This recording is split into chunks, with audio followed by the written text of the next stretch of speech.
ભારતમાં બ્રોકર ઘણા બધા છે, બધાના પોતપોતાના અલગ ટ્રેડિંગ પ્લેટફોર્મ છે, પરંતુ સરળતાની દ્રષ્ટિએ ઝીરોધાનું કાઇટ ટ્રેડિંગ પ્લેટફોર્મ સૌથી સારું છે. કાઇટમાં કોઈ પણ સ્ક્રિપ્ટ સર્ચ કરીને ટ્રેડ કરતા માત્ર 5 થી 10 સેકન્ડ જેટલો સમય લાગે છે. આજે આપણે કાઇટ ટ્રેડિંગ પ્લેટફોર્મ વિશેની બેઝિક માહિતી મેળવીશું.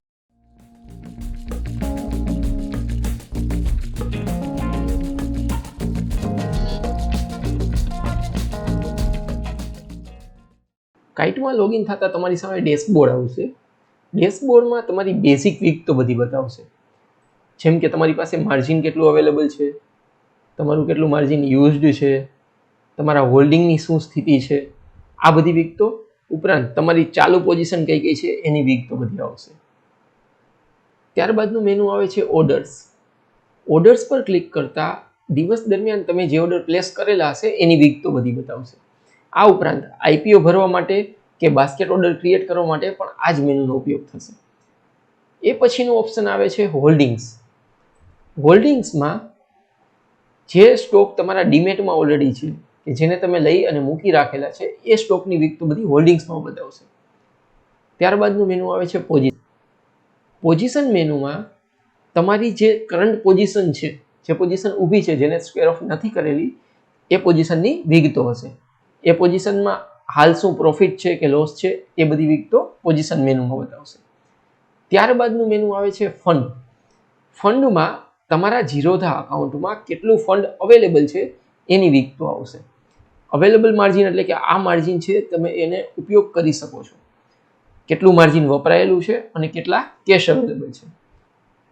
આ ઉપરાંત જો તમે ઝીરોધામાં ફંડ એડ કરવા માંગતા હોય તો એડ ફંડનો ઉપયોગ કરવાનો થશે, અને ઝીરોધામાંથી ફંડ વિથડ્રો કરવા માંગતા હોય તો વિથડ્રો બટનનો ઉપયોગ કરવાનો થશે. ત્યારબાદનો ઓપ્શન આવે છે એપ્સ. એપ્સમાં ઝીરોધાની અન્ય એપ કે જે તમારા કાઇટ સાથે સંલગ્ન છે એની વિગતો આવશે. ત્યારબાદ સૌથી લાસ્ટમાં તમારું યુઝર નેમ લખેલું હશે. એ યુઝર નેમ પર ક્લિક કરતા એક મેનુ ઓપ્શન થશે, જેમાં અલગ અલગ ઓપ્શન હોય છે.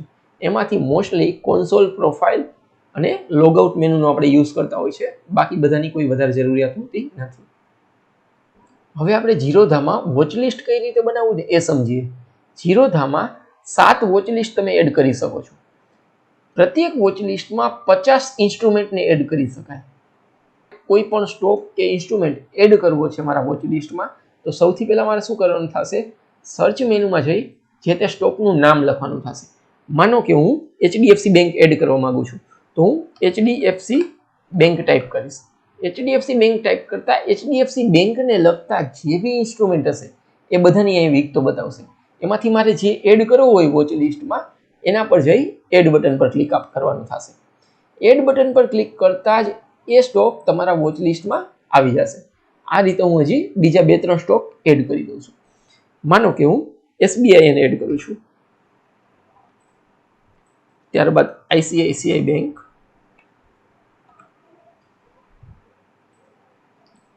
આ રીતે હું 50 સ્ટોક એક વોચ લિસ્ટમાં એડ કરી શકું અને આવા 7 વોચ લિસ્ટ ક્રિએટ કરી શકું. હવે વોચ લિસ્ટમાં સ્ટોક એડ કરો એટલે સૌથી પહેલા સ્ટોકનું નામ બતાવશે. ત્યારબાદ એ સ્ટોકમાં આજે શું વધઘટ થઈ છે ને એની વિગતો આવશે, અને ત્યારબાદ એ સ્ટોકનો લાસ્ટ પ્રાઇસ બતાવશે. હવે અત્યારે આપણે જોઈએ તો આમાં ICICI બેંક ગ્રીનમાં છે, SBI બેંક રેડ છે. એનો મતલબ છે કે ICICI બેંકમાં આજે પ્રાઇઝમાં વધારો થયો છે અને SBI છે એમાં પ્રાઇઝમાં ઘટાડો થયો છે.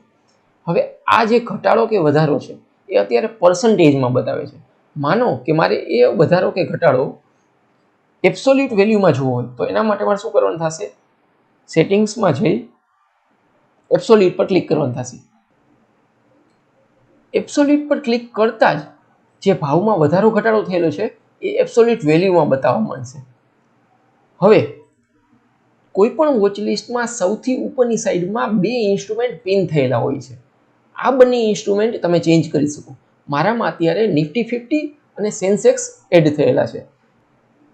હવે માનો કે મારે આ સેન્સેક્સની જગ્યાએ નિફ્ટી બેંક એડ કરવું છે, તો એના માટે મારે શું કરવાનું થશે? સૌથી પહેલા મારે નિફ્ટી બેંકને મારા વોચ લિસ્ટમાં એડ કરવું પડશે. નિફ્ટી બેંકને વોચલિસ્ટમાં એડ કર્યા પછી નિફ્ટી બેંક પર કર્સર લઈ જઈ મોર પર ક્લિક કરી અને પિન 2 પર ક્લિક કરવાનું થશે. પિન 2 પર ક્લિક કરતા એ સેકન્ડ નંબરની પોઝિશન પર આવી જશે. આ બંને ઇન્સ્ટ્રુમેન્ટ એવા હશે કે જે મારા કોઈ પણ વોચલિસ્ટ પર ક્લિક કરીશ તો એ બંને તો ઉપર સેમ રહેશે જ. હવે વોચલિસ્ટમાં એડ કર્યા પછી એ જે તે સ્ટોકને આપણે બાય કે સેલ કેવી રીતે કરવો એ સમજીએ.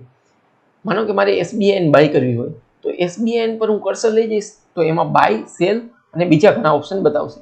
માનો કે મારે બાય કરવું હોય તો બાય ઉપર ક્લિક કરતા બાયનો અલગ વિન્ડો ઓપન થઈ જશે, જેમાં હું મારી વિગતો નાખી અને બાય બટન દબાવતા બાય થઈ જશે.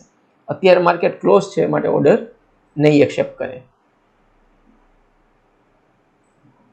આ જ રીતે તમે સેલ કરી શકો. હવે આપણે ઝીરોધામાં ચાર્ટ કઈ રીતે જોવાને એ સમજીએ. ચાર્ટ જોવા માટે જે તે ઇન્સ્ટ્રુમેન્ટ પર કર્સર લઈ જવાનું થશે. એના પર કર્સર લઈ જતા ચોથો ઓપ્શન ચાર્ટનો આવે છે. ચાર્ટ પર ક્લિક કરતા જ જમણી બાજુએ ચાર્ટ ઓપન થઈ જશે. આ ચાર્ટને તમે ડ્રેગ કરી શકો, નાનો અથવા મોટો કરી શકાય ને એમાં અલગ અલગ ઇન્ડિકેટર્સ બી એડ કરી શકાય છે, જેના વિશે આપણે પછી સમજીશું.